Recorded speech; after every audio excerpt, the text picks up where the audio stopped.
I want to start off this video by talking about a common trope in video games: silent protagonists. Silent protagonists, as you can probably guess from the name, are the bland, personality-less lens by which you experience the game through. Silent protagonists include every Pokemon character you play as in every Pokemon game, Mario, Chrono from Chrono Trigger, etc, etc. It's very common for a video game to have a silent protagonist as some sort of blank canvas for you to sort of paint yourself onto so that you can make the game your own and make every decision feel like it's really coming from you, the player. That's what's somewhat empowering about these silent protagonists. They themselves don't have any personality, so you get to fill in all of the empty space with yourself. What decisions you would make, how you would fight the enemy, whatever. Not all games have silent protagonists though. Examples are like 2B from Nier Automata, or Neku from The World Ends With You, to pick a couple of characters from games I've actually played recently. These characters have less room for you to squeeze your own perspectives and personalities into, so they're just another character in the story that you have to empathize with to carry the story forward, even if that character makes a decision in the story that you would never do yourself. There are some in-betweeners here, like some protagonists that aren't silent in the literal sense. Maybe they have thoughts and then they do some sort of weird animation indicating that they're talking, sort of standing on the lines in between silent protagonist and vocal protagonist, and then some of them do. But I'm rambling at this point. Why am I talking about silent protagonists, and what does this have to do with the title of this video?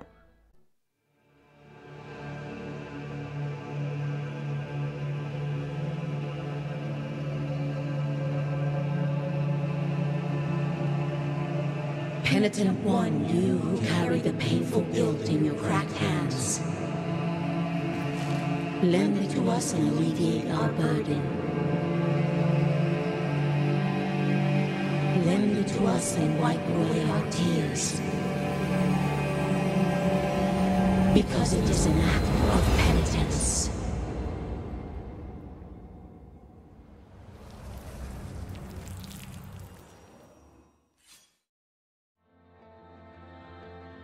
This is the Penitent One. He's the character you will be playing as through the game Blasphemous, developed by the Game Kitchen, and he is a silent protagonist. But there's a reason within the game itself as to why he is so silent. According to Blasphemous' wiki, the Penitent One is the lone survivor of a congregation called the Brotherhood of the Silent Sorrow, so named because those in the congregation have taken a vow of silence as a form of penance. The Brotherhood's silence is a reflection upon the silence of God. You see, the Penitent One lives in Custodia, a deeply religious world. I'm not sure if you can tell yet, but the game is very heavily inspired by Spanish history, art, and Christian iconography, and the lore for this game is very, very dense. Dense to the degree that the authors of this game and the world the game takes place in decided to also include an explanation as to why you are controlling a silent protagonist. Let me say that one more time because I think you guys are missing it. The game developers of this game decided to provide the players with a reason consistent with the framework of the story and the world the game is set in as to why the Penitent One is a silent protagonist. Now, I haven't played a ridiculous variety of video games personally. I don't know if this is the only game that has done this before. I'm sure it isn't, but I personally have never played a game featuring a silent protagonist where there is a canonical explanation as to why the protagonist is silent. Again, I'm sure there are others out there, but I don't know of any, and I doubt there are many. Like, when you play Pokemon, you play a silent protagonist, and your guy just sits there, emotionless, and every other character you meet in the game just acts like you're totally normal, where in any other normal real-life context, everyone would definitely assume that you would be the type of person to stab a man. But it isn't just the other characters in the game who don't question the silence of your character, it's also you. You do not question the silent protagonist you play, because you understand that you're playing a video game. and you understand that the developers have set up rules within the world of the game, and you're willing to suspend the rules of the real world so the game can take you on this journey. That's how pretty much all fiction works, be it a video game, a novel, or a movie. But at no point during your Pokemon playthrough are you demanding that Game Freak comes up with a solid canonical explanation as to why your character is completely mute and always giving off this stupid, creepy smile no matter what the situation is in the story. You don't care. It's just a game. You understand that, and you're just along for the story. And yet, the developers for Blasphemous gave us an explanation as to why the Penitent One is a silent protagonist. Why? If they decided to sell that exact same game without that little bit of lore explaining why my character is so silent, would that have really impacted the quality of the game? Not really. Would it affect gameplay? No, it would just be like any other game with a silent protagonist. I'd just accept it and move on. Would it affect the sales of the game? Probably not. The developers probably didn't need to spend the time coming up with a reason as to why the Penitent One never speaks. It wouldn't have affected how much money they made. And yet, they did. If you like lore, like, if you really like games with dense lore to supplement gameplay, it's my belief that you would love Blasphemous. Even if you don't care for lore all that much, this game is still pretty worth paying attention to, and I don't see the game getting talked about enough. I've been going through my gaming backlog to try and get some things checked off my list, and even though I just kind of picked up this game because it looked interesting, this game was way more noteworthy than I initially expected. So much so that I felt the need to make this video on it. It isn't the best game in the world, far from it, but it is severely underrated. Here's why Blasphemous is the most underrated game that came out in 2019, in my opinion. Also, this video has lots of pixelated blood and guts and some disturbing images. You've been warned, I guess.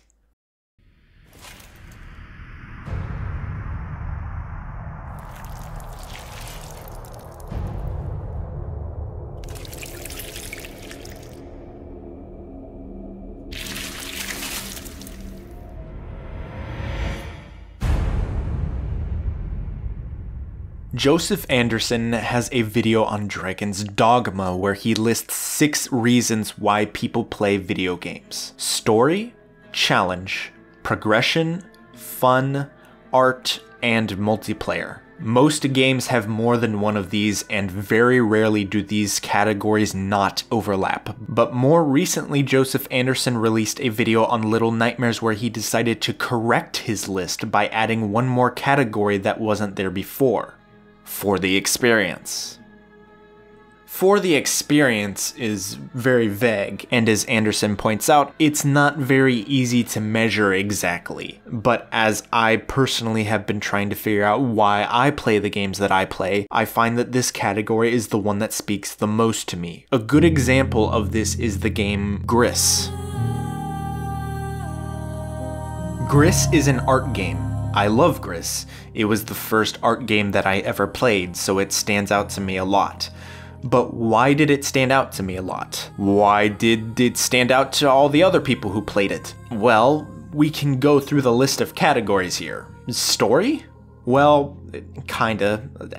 Gris kinda has a story, but it's deep in metaphor. We're probably not going to be playing Gris for the story. Challenge? No, definitely not. I'm actually pretty sure it's impossible for you to die in this game. Progression? Maybe. But if you want a good fix of progression, there's probably better games to go to, right? Fun? I wouldn't say this game isn't fun, but again, I think that there's better options if you're looking for just a fun game. And what about art? Well, yeah, it's an art game.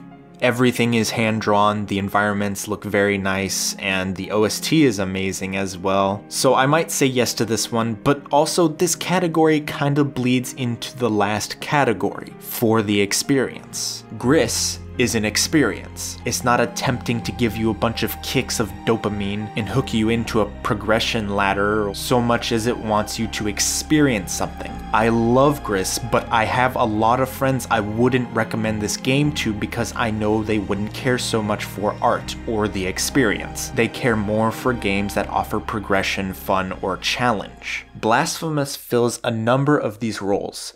It's a Metroidvania, so it has challenges, progression, and fun. Fun most of the time, anyway. But here's the thing about Metroidvanias. It feels like, especially after Hollow Knight, that these things are just a dime a dozen. There are so many Metroidvanias all over the place, and you need to do something to stand out from the rest. So what does Blasphemous have to help it stand out from the other Metroidvanias? An experience. Because it is my guilt, I claim you, grievous miracle. Make my chest hurt with regret. Forge your punishment and nail it deep. Shape my guilt once again.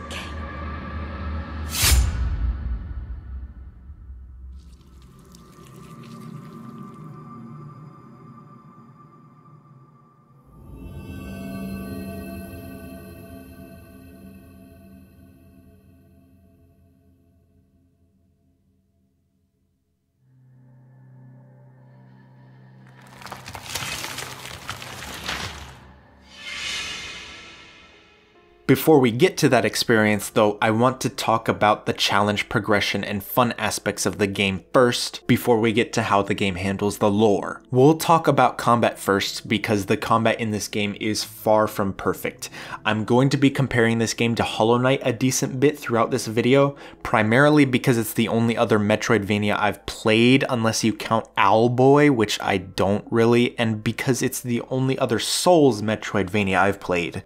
Yeah, I know another review where a game is being compared to Dark Souls, but Blasphemous may be more comparable to Dark Souls than Hollow Knight, especially when it comes to the combat. For the most part, you can swipe your sword. If you hit an enemy, it can do a combo. If you keep hitting the attack button, you can duck attack if you're trying to hit an enemy down low, or you can do an upwards attack. You cannot jump and do a downward swipe like in Hollow Knight, but the Penitent one doesn't jump nearly as high, so that wouldn't really have much use anyway. You can also parry attacks in this game. It's not very complicated, but for a short period of time, you can block most enemies, stun them, and give them a blow that's more powerful than your regular attack. The other option you have is to dodge, but this isn't like the dash in Hollow Knight. It can only be used on the ground, so it's much more limiting. So in some scenarios, you'll have a window of time to attack, and then when you see the enemy is about to attack, you have to choose between parrying or dodging their attack and continuing to attack from the other side. Some enemies don't let you choose though. These enemies with shields, you can't attack up front and you can't slide through them, so you have to wait for them to attack and then parry them. One thing that I should mention while we're here is that there are execution animations, which is a highlight of the game. Basically, whenever you kill an enemy, there's a small chance that a prompt will pop up above their head, giving you the opportunity to watch a Mortal Kombat style execution performed by the Penitent one. It is all for show, but they can be very satisfying. The only issue I have is there isn't a ton of, maybe 20% of the enemies in this game have a dedicated execution animation, and I think that it'd be neat if they added some more through DLC or something. But that's about it. That's more or less as complicated as the base combat gets. But there's also an upgrade system in the game that gives you some new abilities. But this upgrade system is not really all that great. To be honest, the most useful ability it gives you would probably be the slide attack, and that's about all that I could really write home about. There is a downward plunging attack that I found to be useful maybe half a dozen times throughout my entire playthrough, and you can add to your combo a bit. And there is a projectile attack that I pretty much only used for collectibles, but that's it. The upgrade system feels very lackluster, but that's honestly alright. There's definitely a lot to be desired from it, but the core combat is solid enough and you'll get through most of it just fine and still have some challenging fun. You also have mana in this game, which gives you the ability to use magic, or prayers as they're called in this game. I put these prayers in the same category as the downward plunge, as in I found maybe half a dozen uses for it throughout the entire game. But other than that, it didn't really always feel super worth using magic in this game. I also want to talk about dying in this game because it's another kind of gripe that I have with the game, because it's not really all that punishing to die. You leave behind a guilt fragment, and until you go back to where you died and collect it, your mana bar is cut off a bit, and so you can't use magic as much. But like I said, you probably won't be using magic nearly as much in this game, so it's not that big of a punishment. Hollow Knight punishes you by taking away all of your money until you defeat your shade, on top of keeping you from healing / using magic as much, since magic and healing are both tied to the same source in that game. I should also mention that platforming is not a huge part of this game. There's a couple of areas where your platforming skills are put to the test, but for the most part, it's very secondary to the combat. The biggest exceptions would probably be this part with the wind mechanic and this mini Path of Pain area, although I will take the time to mention ladders, because in order to grab onto ladders you have to be pretty much right on them. This makes ladder parkour way more challenging than it may seem. There aren't many parts of the game that do ladder parkour, but the parts of the game that do this and have spikes on the floor as punishment are way more brutal than they may seem at first glance. Yeah, spikes are a one-shot kill, by the way, which is a serious difference to something like Hollow Knight, where the spikes just sort of take you back to the beginning of the room. I don't find myself hating this change all that much, minus a few stupid deaths, of course. The game also makes use of certain environmental dangers like lava or oil or whatever is coming from above. What you find is that after dodging and weaving through these lava falls is that you can find an enemy controlling when the lava falls come down, and you can actually kill that enemy and stop any more lava from coming down on you in that room. This is utilized a couple of different times in a few different areas in the game where there are environmental hazards you have to avoid, but once you get past them you can kill the source of them, and I thought that was a cool mechanic that I thought I'd mention. Also, one of the biggest complaints that I hear about this game is that the map isn't all that good, but I just got off playing Nier Automata, so I'm used to useless maps at this point. One staple characteristic of Metroidvanias is exploring, finding areas that you can't access yet, then finding an item or unlocking an ability that opens up those areas you couldn't access before. For example, in Hollow Knight, there's this big armadillo-looking guy that you can't defeat in the area, so you have to go exploring a little bit more until you unlock this new ability that lets you shoot soul magic at the armadillo from a distance, killing him, so now you can walk past him to Green Path and more of the map opens up. This theme of unlocking new abilities so that you can open up more of the world and explore more is a core element of playing Metroidvanias. You see an area blocked off, you wait until you have a special ability later down the line, and then you return to see what's there. The wall jump ability in Hollow Knight was probably the biggest one. This ability opens up the vast majority of the map. But Blasphemous takes a different route with this new ability unlocks more world cycle. There are areas that you can't really access when you start off in the game. There's these poison gas clouds that keep you from traveling through them without taking damage unless you have a certain item. There are certain platforms that only appear when you have a certain item equipped. But here's the thing, all these extra areas lead to bonus content, not items you need for the journey.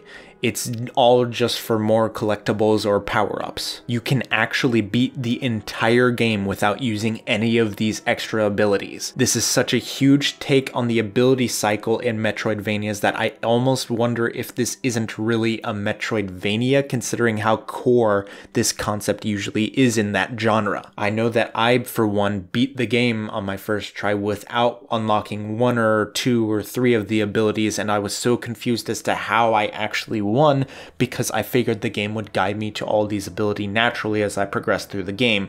But no, this isn't really a negative or a gripe that I have with the game, just something I thought was noteworthy. It does hinder the sense of progression a little bit when you first learn about this though. Okay, I think that's pretty much all of the game part that I wanted to get out of the way, but I want to really talk about the lore, art, and the experience that is Blasphemous, because This is the part of the game that resonated with me the most and made me upset that more people weren't talking about this game, because I think this is where a lot of passion and care ended up going. I think it's been made pretty clear that the world of Custodia is very religious, deeply religious. That may be a sort of turnoff to some people, but the game doesn't seem to make any religious claims or take a stance on theism or whatever. It simply wants to use ancient Spanish Christian iconography to create an oppressive atmosphere and build a unique experience within the world. I think they pulled this off very well. Going back to Hollow Knight, the world of Hollow Knight is also stuffed full of really good lore. It's one of those games where you play the entire thing, wonder what any of it was about, then go back and watch an hour-long video explaining the general overview of what the story is, and then go, oh, that makes sense now. The game has lore, but it's very subtle about it. It's not in your face about what happened in the world of Hollow Knight, but it's clear the developers took a lot of time fleshing out the story and lore of the game. There's one area where I feel like the Game Kitchen spent more time fleshing out than Team Cherry, and that is with the enemies and the bosses. I feel like the enemies and bosses of Blasphemous are far better than the enemies of Hollow Knight, on average. The world of Hollow Knight is full of bugs, right? And having a world full of bugs is a great place to start, obviously. You can have crawly mindless bug, flying bug, various humanoid bugs, poisonous bugs, and so on. Then you have the different types of bugs you can easily add, like mantises or bees. And these are great, they work perfectly fine within the world, and there's a lot of other races of bugs in battle in the game, as well as other creatures. This works great, really, it does. But most of the time, it's not going to provoke a sense of wonder out of me for the world. And again, that's fine. If you have an enemy, you have an obstacle to overcome. You have a sense of progression to achieve by overcoming said obstacle. It's a good challenge and it can be fun. For most people, including myself, this is enough to make a satisfactory game. A game worth your time and money. But Blasphemous does a better job of attempting to do all of these things and add to the experience. And I choose my words very carefully with that last sentence. I'm not saying that Hollow Knight is bad at adding to the experience with its enemies, I'm arguing that Blasphemous does it better.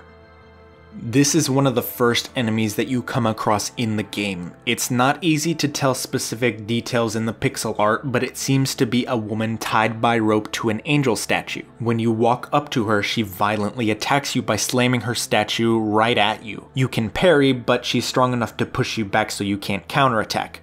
So it's easier to dash through her when she strikes and then attack from behind. Simple stuff mechanically speaking, right? There's a couple of different sources online about this particular enemy. Some wikis call her the Crucified, and another source calls her Weight of Her Burden. My sources say that she is cursed by the grievous miracle, and that's about it. When you kill her, her arms are cut off, causing her to fall under the weight of the statue, or metaphorically speaking, the weight of her burden, if you call her by that name. That isn't much information on the enemy, but it provokes a sense of wonder in me as a player who values the experience of the game. Why was she cursed? The miracle often uses punishment as a reflection or metaphor of something that the punishee did, so what was her transgressions? Can I get a glimpse of the way the miracle operates just based off of this enemy? Oh, by the way, the miracle is some sort of like god in this world, except not really. The characters tend to treat the miracle more like the Force. Not entirely sure, just thought I'd clear that up. In the same area, we encounter another enemy, a sort of 3-in-1 enemy in the form of the Convicts, or at least that's what they're called according to one source. Another source calls them the Damned. Either way, they are a trio of people that work as one enemy to throw rocks down on you. That's it. It's a pretty basic enemy archetype of having an enemy throw a projectile at the player to keep the player on his or her feet. And yet, this character's mere existence and designs provokes a lot of questions out of me. Why are these three working together to throw rocks at me? Why rocks? Why are their faces all bludgeoned up? Why are they halfway underground? Why are there 3 of them instead of just 1? Like, it takes more work for the devs to make this enemy 3 people instead of just 1 guy chucking rocks, so there has to be a reason it's 3 people, right? Can Dugtrio actually learn rock throw? Hold on, I need to look this up. No, Dugtrio cannot learn rock throw. This is freaking illegal. And the thing is, you don't need many answers to these questions. I mean, we have a few, like these convicts were apparently stoned to death, which is why their faces are all beat up. And apparently the idea is that they were revived by the miracle to throw the same stones that once killed them. But we don't need the answers to these questions necessarily. We just need the game to provoke the questions out of us to get us sucked into the experience the game is trying to provide. Compare this to Spike. The one from Mario. Spike has the same mechanical purpose the convicts do in Blasphemous. He occupies the same archetype. Throw projectile at player, keep player on his feet, force player to utilize mechanics the game has presented to you thus far. But let me ask you this, can you come up with a canonical explanation as to how the little tubba blubba wannabe can continuously spit up an infinite number of spiky balls to chuck at you? Is there a canonical explanation as to what their motives are? No, silly. This is a Mario game. You headbutt floating bricks and eat shrooms that make you bigger in this universe. The rules of this world don't matter. And that's okay. It's okay because you don't need to provide a canonical explanation for Spike to provide the player with an obstacle that adds to the game's challenge, progression, and fun. That's all the explanation you need. Spike lives in a video game. This particular video game checks these 3 categories off pretty well, but sometimes if you focus too much on these 3 categories when you're making a game, you can take away from the experience for some people. The difference between Spike and the convicts is that both of them add to the game's challenge, they both add to the game's fun, and they both add to the game's progression, but the convicts also add to the experience, because the developers decided to add the extra work of giving the convicts lore. Here's another really good example of provoking questions out of you through enemy design. Here are 2 paintings by Diego Velázquez. One is called The Head of a Stag, the other is called Las Maninas. Now, if you were to take these 2 paintings and then use them as inspiration to create an enemy in the video game Blasphemous, what would that enemy look like? How about Guardian Fante? This giant humanoid with a little girl wearing a Victorian dress on his head, wielding a deer corpse as a weapon. When I first saw this enemy in-game, I had so many thoughts and questions going through my head, I cannot possibly remember them all, especially with no context as to how Spanish art, literature, and culture inspired a lot of these designs. Let's do a bit more of a speedrun for some of these other enemies. We have brazen bulls, which are a nod to the real-life ancient torture device, the brazen bull. We have hoppers or percheron, which were people who spent so much time praying that their backs permanently locked into place. Cymbalio is someone who was once sentenced to death and is apparently based off of a real-life statue called Christ in the Arms of Death by Ricardo Flecha. Esquilon was once a church bell ringer, corrupted by the miracle. This is a Sagittal Martyr, which aside from the unique appearance is also one of the most annoying enemies in the game, and there are many, many more. Now, let's make this clear. Not all of the enemies in this game feel like they were given a fair share of love insofar as lore is concerned, like these generic wraiths that shoot magic balls. Whoa. But a lot of these enemies were heavily inspired off of Spanish Christianity, art, and literature in ways that go above and beyond the necessary, make this enemy a good obstacle that challenges what the player has learned about the game mechanics. And this is one of the best things that Blasphemous does. But we need to talk about the bosses.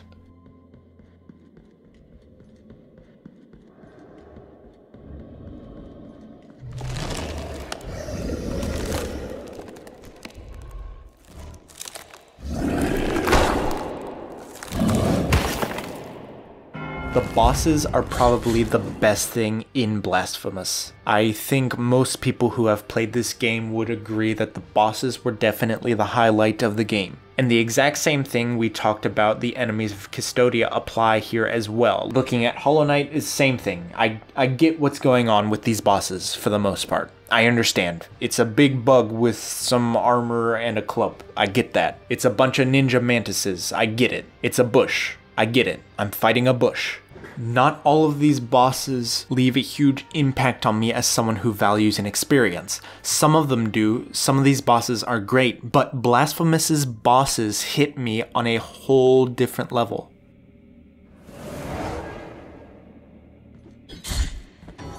Blasphemous does not have nearly the same quantity of bosses that Hollow Knight does. Hollow Knight has some mechanically sound bosses too for the most part.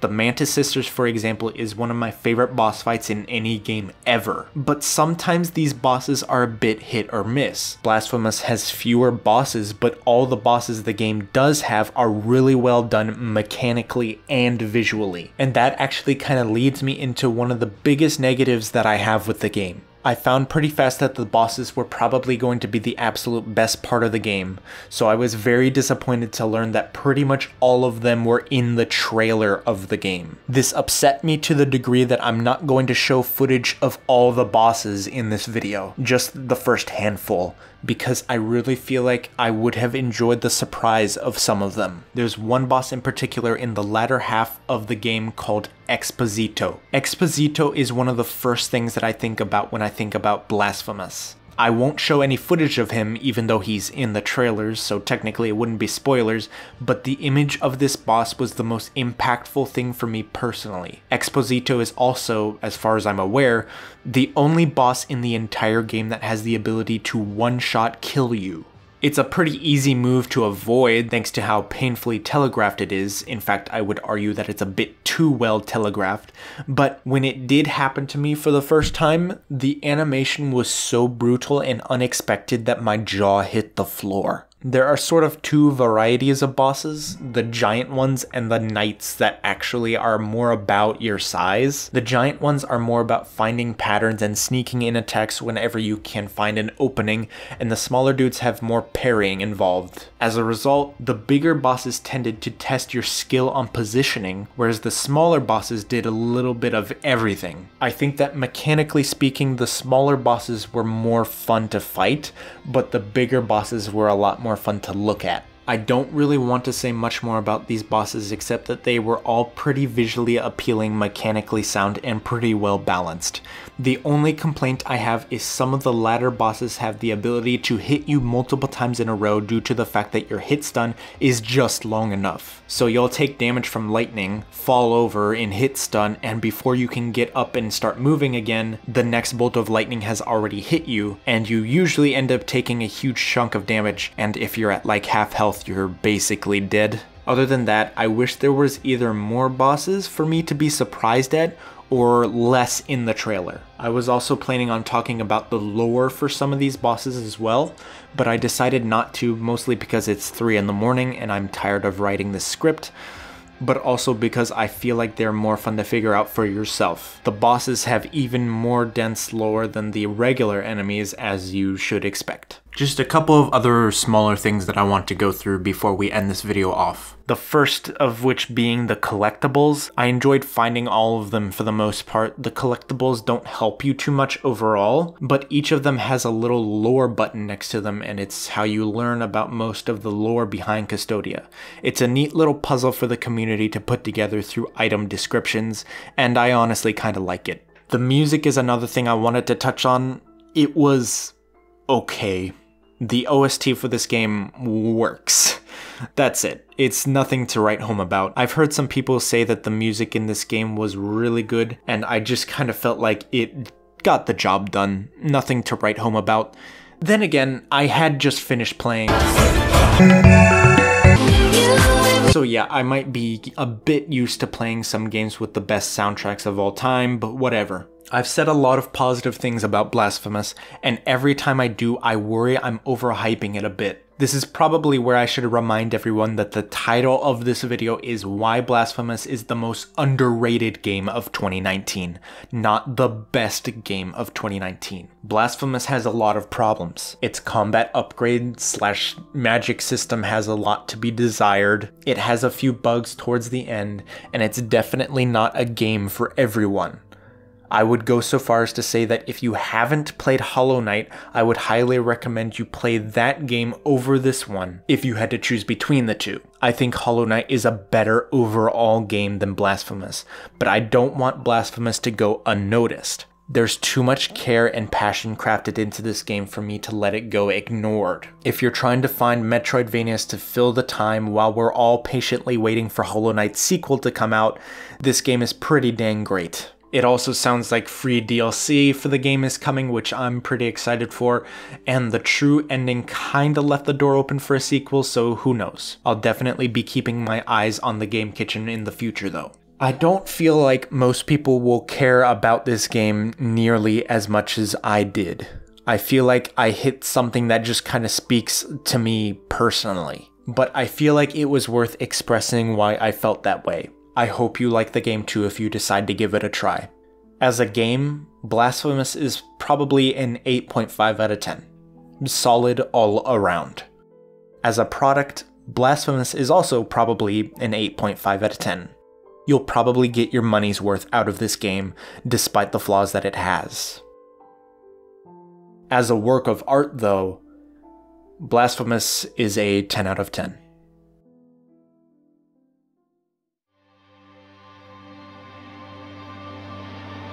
Mountain of ashes that swallowed up sins and sinners alike has had no mercy on you either. At the mercy of the miracle you were, and at the mercy of the miracle you remain. You are no longer anything but one more anonymous visage, without a voice, without countenance. Your penitence is over.